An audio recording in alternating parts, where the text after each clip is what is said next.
Hello, everybody, and welcome back to the channel where today we are going to be talking about last night's disappointing defeat at the hands of the Detroit Lions on Thursday Night Football.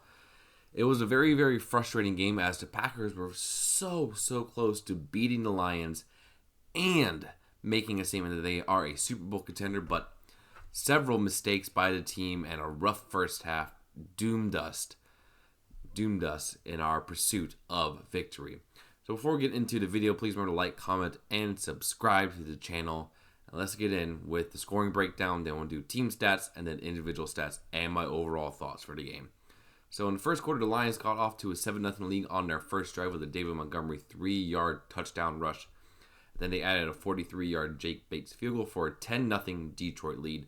The Packers got within 3 on a Josh Jacobs 1-yard touchdown run for a 10-7 lead for the Lions.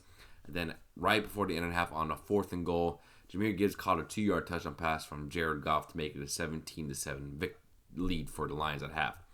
But the Packers were able to take the lead very quickly in the third quarter. The first drive took 5 plays on the Tucker and scored on a Tucker Kraft 12-yard touchdown pass from Jordan Love, 17-14 Green Bay. Then after an interception by Jared Goff, Josh Jacobs got a second rushing touchdown today. This one a 6-yarder, 21-17 Green Bay.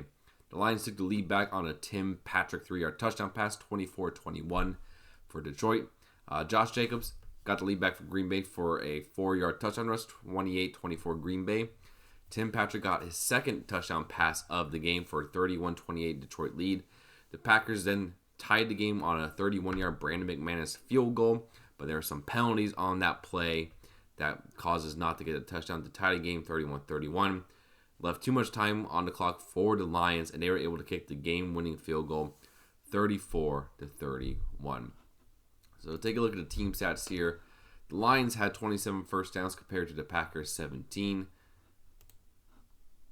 here, and they were way better on 3rd and 4th down to us. They went 7-15 on 3rd down, 1 for 5 for Green Bay, 4 for 5 on 3rd down, 2 of them being touchdowns, which is crazy.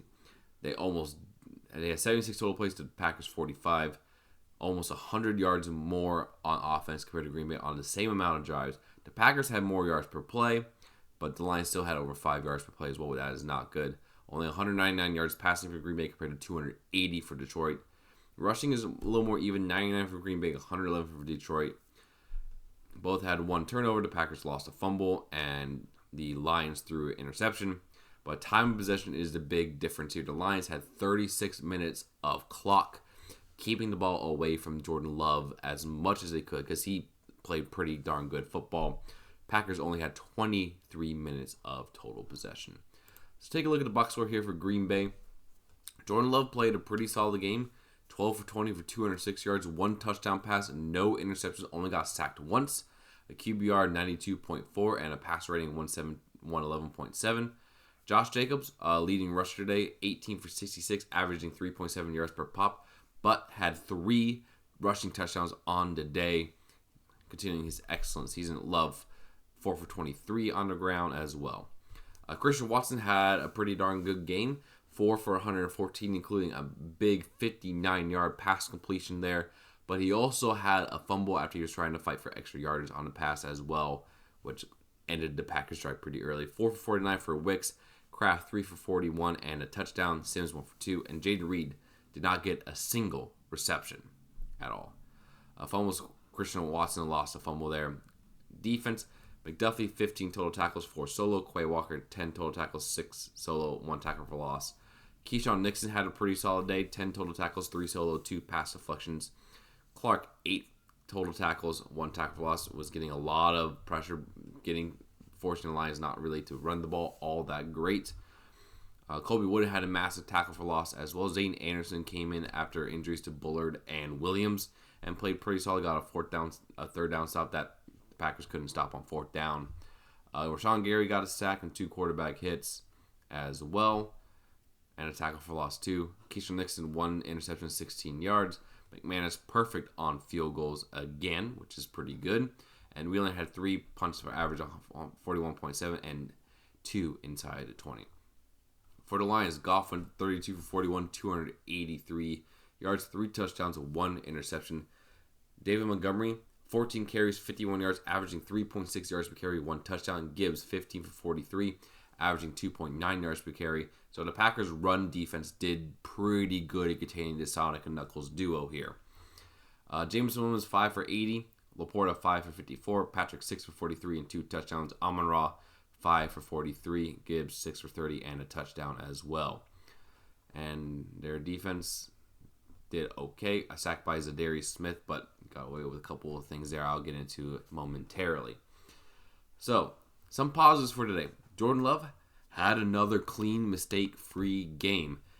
He had a lot of struggles early. Went 3 for 7 for 31 yards in the first half.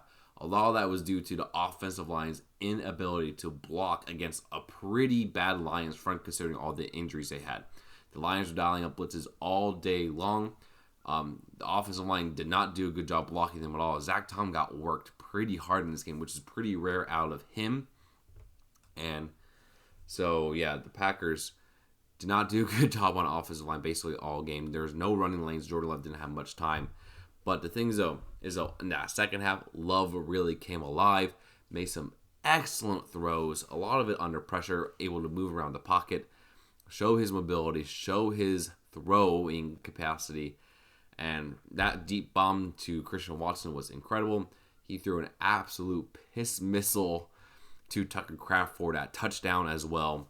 So he made the plays. He played well enough to win in that second half. It just sucks he couldn't get the ball back to answer Detroit because the defense could not get off the field. Josh Jacobs did struggle a bit on the ground, but did get 3 rushing touchdowns, which was huge for the Packers. Shout him out there. Same thing with Christian Watson, 4 for 114. Did have that turnover, but in that second half, he really made up for that by making some big-time grabs. Same with Dontavian Wicks, who made some big-time grabs as well when Jordan Love was out of the pocket and ran some great routes as well. But the defense, we got to talk about the defense because there was points in this game where they were really able to contain this number 1 offense in the NFL. And particularly, the run defense did really, really good. But you could feel the effects of missing our secondary guys. Jair was out for the game. Evan Williams left in the first half, which really affected us. And then Javon Bullard went out in the third quarter. Because you can clearly see that as soon as that happened, as soon as Williams and Bullard went out, they really went targeting in the middle of the field over our linebackers. And Gibbs and Montgomery were able to get like 5-6 yards off of screen plays. Not really good. Did not do a good job blocking those at all. So, yeah, very, very frustrating night for the defense. And they couldn't get any pressure on Jared Goff, which was to be expected. This is one of the best lines in football. And our pass rush has not been good.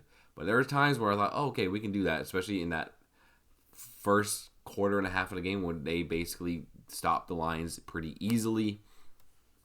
And then Nixon did get that interception. He actually had a really solid game. I know people can get on him on that last drive, but we'll get into that later about the officiating in this game. So, yeah, not great there from the Packers on defense all game. But this is the best team in football. The fact that we went to Detroit and lost on a game-winning field goal shows that the Packers can compete with the best, but we're just not quite there yet. Our defense needs to get a little bit healthier. But now the big thing that a lot of people are talking about on social media is the officiating. Now, the officiating was bad, and it was biased towards in the Lions' favor because there are several penalties that should have been called on the Lions that weren't, and were called on the Packers that should not have been. Like on one of the Packers' drives in the first half that could have been something. There was a clear and obvious roughing the passer call where Zadarius Smith just smacked Jordan Love in the face that should have been called, was not. There was offensive pass interference on the last Lions drive where Amon-Ra clearly pushed off of Keyshawn Nixon for a first down, and that was not called. Should have been second and 27 at that point, honestly. There was offensive pass interference called on Christian Watson that was kind of ticky-tacky. There were several holding calls on the Lions that they missed in this game as well. So the officiating was a problem. It kind of took away from this game. But, as I always say, you cannot blame the refs for a loss. Because the Packers had plenty of opportunities throughout this game, especially in that first half where the offense couldn't do anything to to get points, build up the lead, make sure the Lions could not win. And on that last drive, so yeah, they had some penalties to help, missed calls to help the Lions there. But the defense still allowed like 2 straight drives where the Lions just marched down the field. Could not stop them at all on 4th down whatsoever. And it was just not great out of Green Bay there. So the Packers had plenty of opportunities in this game, with or without the ref ball that happened. So if you take a look at the Packers now, they're sitting at 9-4, third in the NFC North. The division is pretty much gone at this point. The Lions need to lose like 4 of the next 4 games basically and lose out for the Packers to stand a chance at all. But if you take a look at the schedule, the wild card should still be in play. We were at Seattle next week. That will be kind of a tough game, but I think the Packers can win that game. They were home against the Saints on Monday Night Football. Should be a win. They were at Minnesota, which if our indication against the Lions is any semblance, we should be able to play a lot better against Minnesota than we did in the first time. And then home against the Bears. So the Packers are still a very, very good team. The problem is we're not beating the great teams in this conference. We lost to the Eagles week 1. Lost to the Lions twice. Lost to the Vikings as well. So it's just a little concerning when come playoff time that could be a threat. But honestly, if the NFC Championship game is Lions-Packers, we're going to be in for a treat. Because these were 2 heavyweights coming in, throwing haymakers at each other in this entire game. The Packers just happened to come up a little bit short of the bell. But that's all I have for today. If you like the content, like, comment, and subscribe. Let me know what you guys think about the Packers, what chances you guys think they have for a Super Bowl victory, and I'll see you in the next video. Peace.